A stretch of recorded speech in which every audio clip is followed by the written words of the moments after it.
आइए हम आप लिए चलते हैं उस धारा की जिससे ये सारा संसार इसमें स्नान करके 2.25 अरब वर्ष परमानंद को पाता रहा, परमानंद के रहा।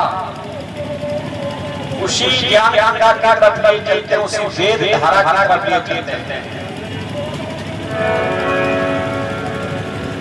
हमारे इस कार्यक्रम में आयोजक सदैव प्रधान जी आर्य सभा शाहजहांपुर से और आर्य सभा शाहजहांपुर के मंत्री महोदय सदैव श्री मोहन जी के परिषद से ये कार्यक्रम आप सबके बीच में चल रहा है। कल प्रातःकाल यहाँ से संपन्न हो जाएगा और बहुत सारे उनके साथी सहयोगी दानदाता सभी का मैं हृदय से आभार व्यक्त करता हूँ, जिनके परिश्रम से अर्थ सहयोग से ये कार्यक्रम दिवस मेला 2.5 मेला परिसेवा आपकी करता है। ये सारे लोग दोनों को बुला करके बड़े परिश्रम के साथ आपका मां दर्शन दरबार में धन खर्च करके लोगों से मान करके लाते हैं, आपकी सेवा में हमें किया जाता है। और इसके पश्चात भी अगर हर इसका लाभ है से बड़ा दुर्भाग्यशाली होगा।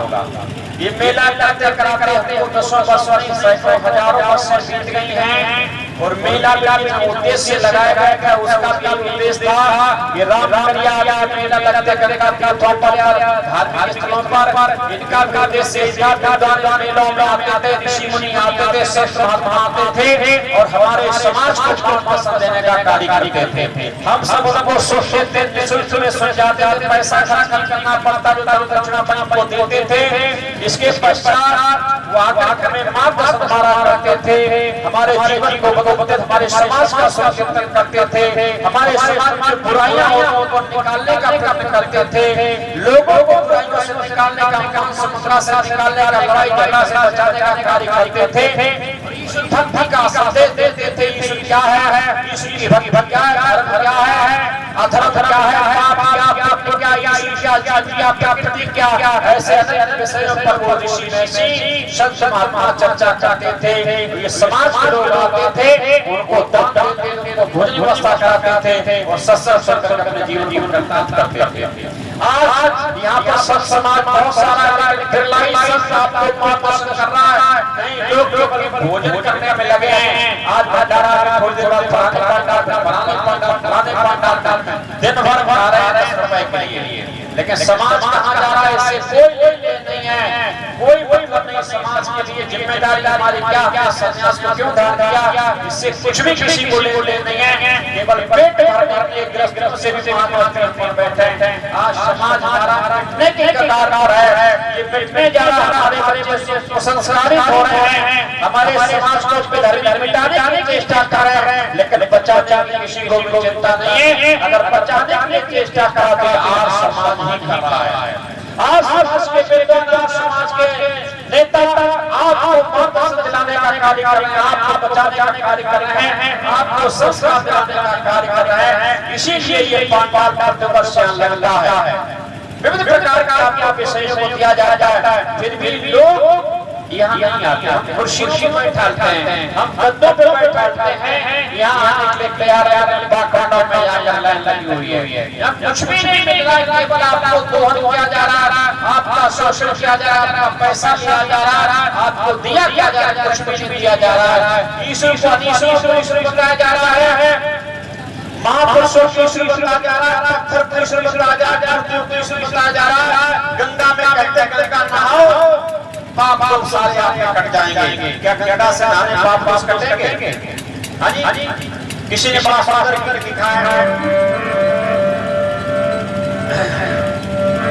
कि गंगा का नहाए पाप लोग तरे गए, गंगा के नहाए पाप लोग तरे गए, बिना ना तारी इसको जले अगर गंगा का नहाने से पाप हमारे जल जाते, हमारा प्राण हो जाता, ये सारे जलचर ये सब भोगियों को भोग रहे हैं, पूर्व किए हुए कर्मों का भोग रहे हैं, मछली का आदि बन करके, तो इनका कारण हो जाता। लेकिन कोई भी दान उनको भरना पड़ेगा, जितना भी उनका भोग होगा जल में रह करना पड़ेगा, तब भोगेगा, तब उससे मुक्त होंगे जल की गंदगी को सफाई करनी पड़ेगी, तब होंगे। इसलिए किसी नदी के नहाने से वो पवित्र है, ये निश्चित है। वो भी इसमें नाले बहुत फैला दिए गए, गंदे नाले बहा दिए गए, इसलिए जल की जो शक्ति पावर थी वो कम हुई है। यदि इसको पवित्र रखा जाए तो गंगा का जल अमृत के समान, गंगा का जल से हमारे शरीर के रोग दूर हो सकते हैं, शरीर निर्मल हो सकता है, लेकिन मन निर्मल कभी नहीं होने वाला। मन निर्मल कभी नहीं होने वाला। मन निर्मल जब होगा, जले सबसे मना विद्या को भूतात्मा जाने बुद्धि शब्द। आपका शरीर जल से शुद्ध होगा। यदि आप जल से स्नान करोगे तो आपका शरीर शुद्ध हो जाएगा, निर्मल हो जाएगा, इसमें थोड़े रोग के वो भी दूर हो जाएगा। ये शरीर की शुद्धि जल से है, बाकी जल से कोई शुद्धि नहीं हो सकती। आपका मन कहीं नहीं जलते होगा, गंगा का स्नान कर लो, चाहे अल्लाह का हो, चाहे सरस्वती कर लो, किसी का चाहे सागर स्नान कर लो। मन में विकार है, मन में पाप है, मन में दोष है, तो वो गंगा के स्नान से कतई नहीं हो सकता। गंगा को नहीं रोक सकती है। गंगा तो बाहर के मल साफ करेगी, अंदर का जो मन लगा हुआ है, आपके अंदर मन में मन लगा हुआ है, हृदय में लगा हुआ है, बुद्धि मलिन है, आत्मा मलिन है, नहीं कतई नहीं कर सकती गंगा। ध्यान रखना। इसलिए आप गंगा को बहाओ, परंतु साथ मन भी साफ करो, साथ अपने आत्मा को पवित्र करिए, आप अपने कर्म स्वभाव प्राप्त करिए, तो वो कब हो पाएंगे? जल से आप शरीर की शुद्धि करिए, जले सबसे शुद्धि मना मन को शुद्ध करेंगे, सत्य को ग्रहण करेंगे, असत्य का त्याग करेंगे, तो आपका कर्म शुद्ध होगा। जब तक आपके मन में असत्य हरा भरा दूर है आपसे, तब तक मन कभी पवित्र नहीं हो सकता। और सत्य कहाँ से मिलेगा? सत्य किसी दुकान में नहीं मिलता है, सत्य किसी के ठेकेदारी नहीं चलता है सत्य। और सारी दुनिया के सत्य एक है, सारे दुनिया के मनुष्यों के सत्य के सत्य अलग अलग नहीं, हिंदू मुस्लिम सिख ईसाई ब्राह्मण वैश्य शूद्र आदि सबके सत्य एक है। तो सत्य को ग्रहण करें। सत्य जो है तीनों का अलग जैसा रहता है, जैसा आगे वैसा ही आगे होगा, वैसे पीछे था, कभी इसमें किसी प्रकार का परिवर्तन ना हो। और सत्य किसी की हानि नहीं करता, सत्य सबके हितकारक होता है, वो सत्य कहते हैं। इसलिए कहा कि सत्य ही ईश्वर है और सत्य ही ईश्वर का स्वरूप है। जब सत्य आपके अंदर आ जाएगा, मन सत्य से भर जाएगा, तब जाकर आपका मन पवित्र होगा। सत्य कहाँ से मिलेगा? सत्संग, स्वाध्याय और साधना से।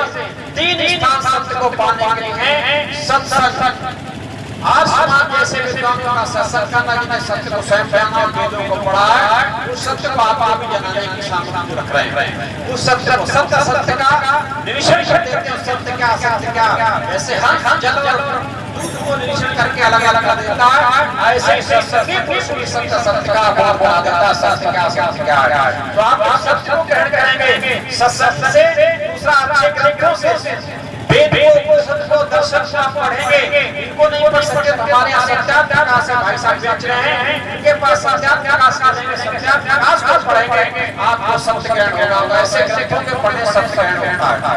इसलिए सत्संग स्वाध्याय, अच्छे ग्रंथों का स्वाध्याय है। तीसरा है